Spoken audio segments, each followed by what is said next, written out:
Good evening, everyone. My name's Tom. I'm an operations manager for Naturetrek, and I've been working for the company for around 8 years now. I look after a whole host of different tours across the UK, Europe, South America, Asia, yeah, all over the place really. And I've been lucky to lead a great number of tours now during my time at Naturetrek. And across all those destinations, one of them is Sweden. I've led a number of different itineraries to Sweden. So I have around 15 minutes to talk to you about the fantastic bird life in particular in this wonderful country. And I'm starting off with this slide, which sums up a lot of the sort of habitat you see traveling through Sweden.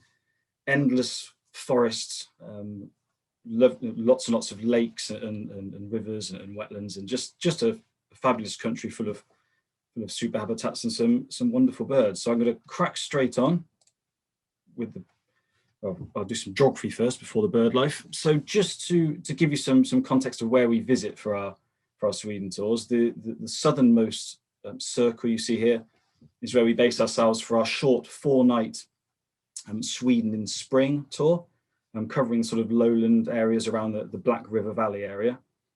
And then we combine, we do the Sweden's Uplands birds itinerary, travels north to the middle circle here, and combines these two areas. So gaining a little height and heading towards a sort of open tundra slightly further north.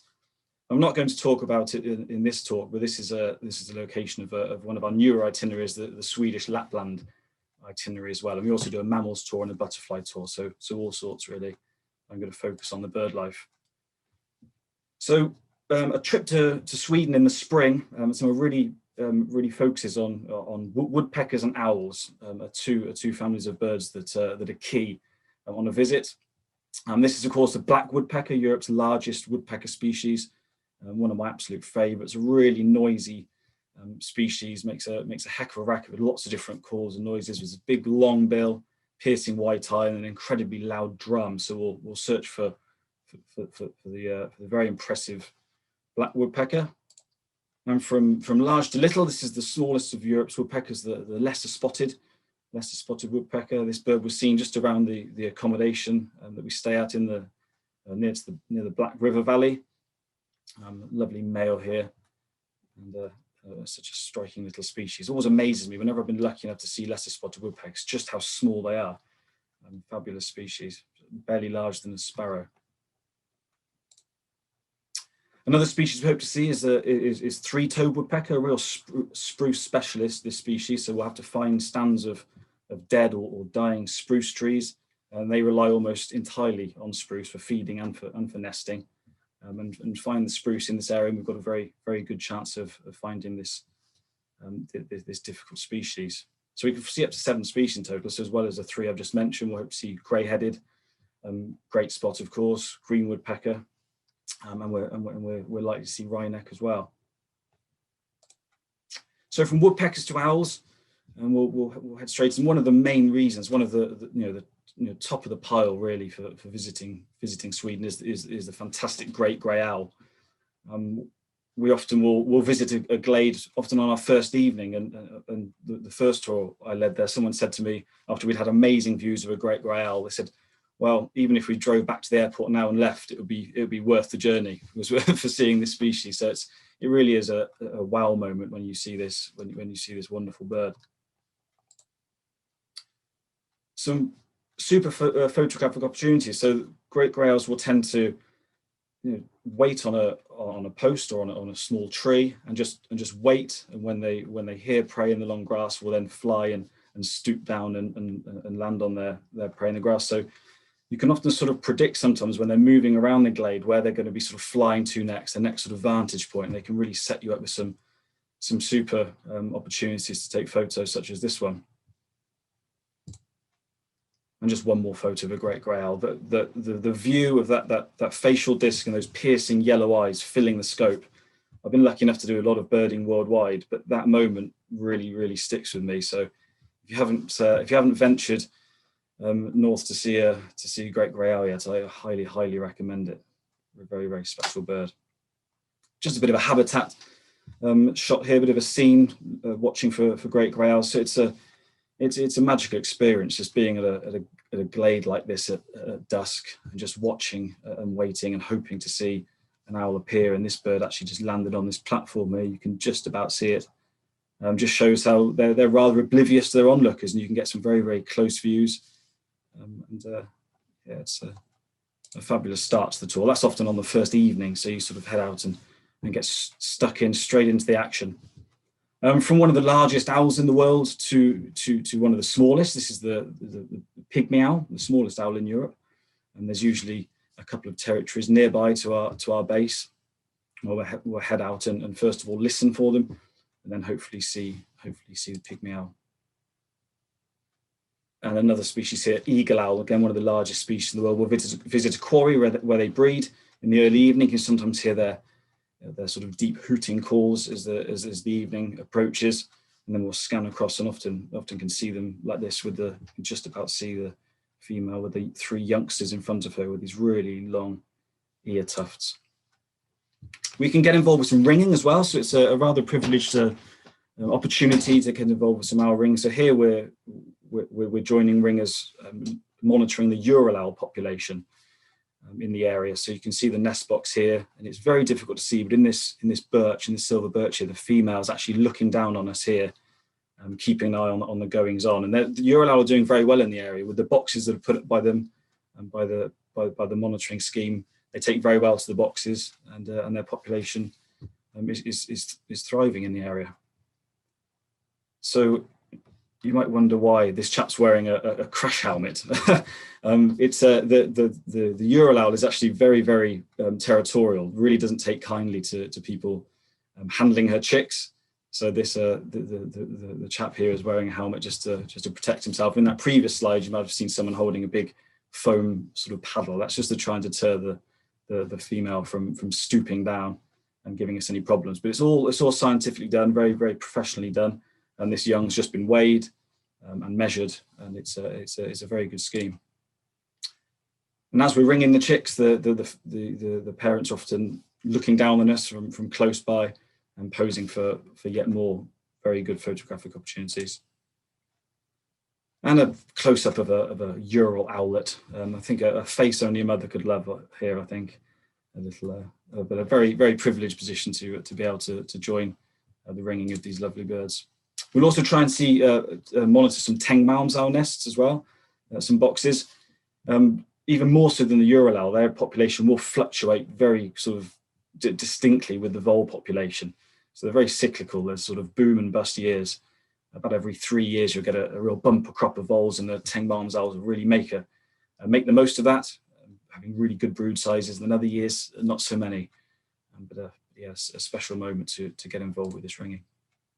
We'll have lovely walks in the forests and across meadows and explore some fabulous habitats. Just here in the woods, you can see a capercaillie, and this is another star species we hope to come across. It really is just endless, star species and special birds every day.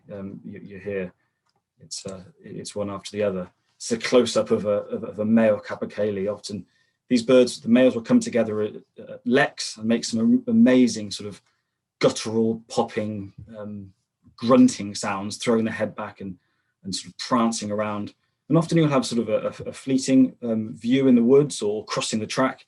But every now and again, you get what they call a rogue male, which just carries on lekking in a sort of testosterone-fueled state longer than it should do, and it will just sort of almost follow you around, and you get some very, very close views. We had that experience on a visit I had a couple of years ago. Exploring the meadows and the sort of open areas, you're going to come across species such as Ortland bunting here, and common rosefinch, cuckoo, of course, there, thrush nightingale, icterine and great reed warblers, grasshopper warblers, quail, spotted crake, corn crake. The list is endless. There's so many sort of special species, and we'll just enjoy some lovely relaxed walks, and the area is just teeming with life. Everything in breeding mode, singing and displaying. It's super.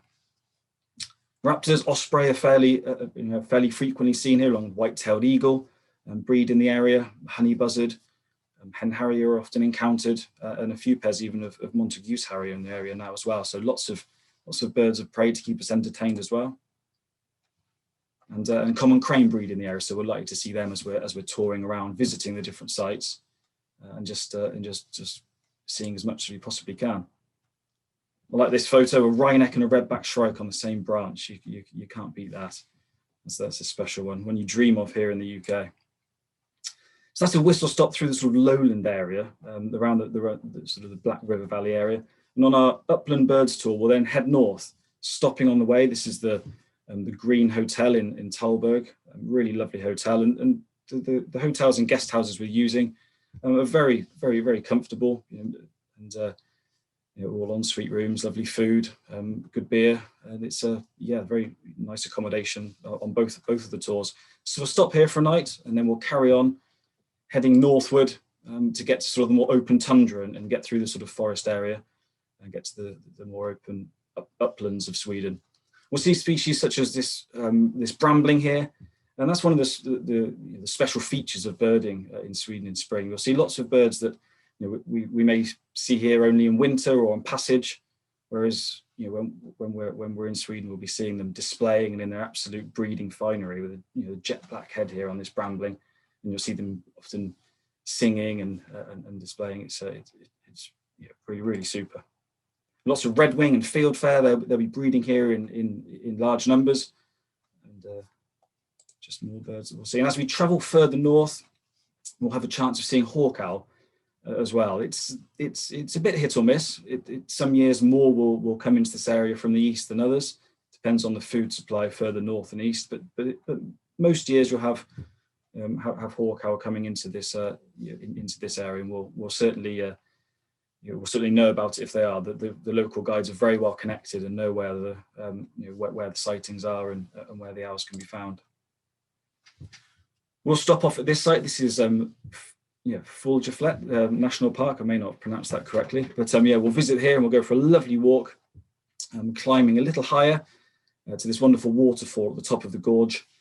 And one of the main targets here is a nesting pair of geofalcon. So we'll scan the rock face from here, hopefully picking out the nest. And often there's a little bit of whitewash, which will show you where the nest is. There are lots of raven nests here as well, and there'll be ring ouzels around and dippers lower down on the rivers. And once you've picked out found the geofalcon nest, we'll walk right up onto the edge of the ridge here and scan across, and hopefully have lovely views of the bird on the nest. So it's the female here. You can just see camouflaged in on top of that sort of mound of sticks there.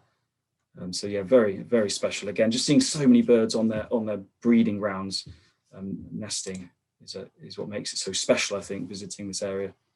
We'll continue north, and this is a typical scene, sort of boggy areas, lots and lots of lakes, and coniferous forest, and also some deciduous with the birch trees there. And we'll continue through this sort of habitat as we carry on north. And any water body can have black-throated diver here, in stunning breeding plumage, red-throated diver, velvet scoter. They're very often seen on any bodies of water. David mentioned Slavonian grebe earlier. Here's a pair on the nest, and they often give very, very good views on their little mound of weed they make to nest on. And again, it's most of the species you can get very good photos of as well. So you can come away from this holiday seeing some very special birds and having photos of them as well. So it's a lovely shot here. Hooper swans will breed on the waterways here as well, on the vegetated pools. And blue throat, just yet another star species, and this is the red spotted race, sort of in Eastern Europe, and you have the white spotted. Here you have the red spotted, and just driving along, some of the roads just stop start, and you can often, the windows down, and you're saying, oh, there's a blue throat singing away, and hop out and have some lovely views of this special bird. Siberian jay, just another species we hope to find. Just going for nice walks in the spruce and pine forests, and the guides often have little tips and tricks to get the jays to come in. One is popping out little bits of sausage, in fact, for the Siberian jays are quite partial to. So we've got a good chance of seeing them. So we'll head on through the forests and lakes, and we're heading up that sort of area in the distance where you get away from the tree line, heading up onto the tundra. You can see the snow there. And it's a really, really fantastic experience to go for a cracking circular walk out on the open tundra, where there's lots and lots of special breeding birds. You'll be hearing wood sandpipers displaying, green shank up here, dunlins, and just to be in an area where these, the waders that you're used to seeing wintering and on passage in the UK are actually breeding. For any birder out there, it's one of those sort of must experience, birding moments really.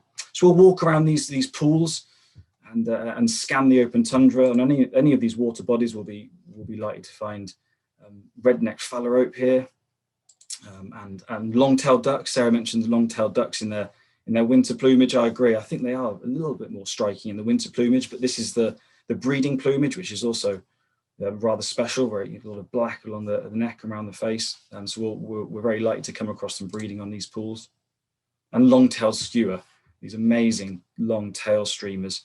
They breed up here on the uplands, on the open tundra, and we'll be scanning for those as we walk out across this tundra. Boggy in places, but quite an easy, comfortable walk, and just special bird after special bird. It's just endless highlights up here. Golden plover, just another wading species that will be breeding up here, and we'll search for dotterel as well. Female dotterel here. The females are more brightly coloured than males in dotterels. There's a bit of a role reversal in the sexes there, and just yet another star species we'll be scanning for and have a very good chance to see. Ruff, again to witness lecking ruff is a fantastic experience. You'll often see them in the UK regularly, wintering and on passage. You often see, well, why are they called the ruff? But it's when you get to their breeding grounds is when you really see where they get their name from. Often multiple males will come together. Again, I was talking about leks earlier with the capercaillie. Again, these ruff will come together and sort of display and puff up their neck feathers like this. And it really is impressive. And this is another sight we'll be hoping for when we walk out on this open tundra. Lapland buntings will be singing all around us and displaying as we go. And on one evening we'll stay out late for a great snipe lek. So this photo is probably taken around 11 or 12 o'clock at night. At this far north, it stays light until often the early hours of the morning. So we'll sit out and watch and listen to the great snipe lekking, and it's just another very very special experience. Completely silent in the wilderness, and you can just hear these great snipes sort of clicking and popping sounds. They sort of puff up their chests like this and open their bill and give these pops and squeaks, and often sort of jump up in the air. Males coming together to try and impress the females. So it's just yet another highlight of getting to this sort of slightly higher elevation. Once you've explored this tundra sort of habitat and these sort of higher elevations, we'll then retrace our steps, stopping again as we travel south again to finish the tour back in either Stockholm or Västerås we fly into. So that's a real whistle stop through the birding highlights of a trip to Sweden. It's impossible to cram into 15 minutes. I've run over by 5 minutes. I'm sorry, Paul, but just quickly on the mammals. Of course, there's some super mammals. Elk here. I've seen lynx spotlighting through Sweden.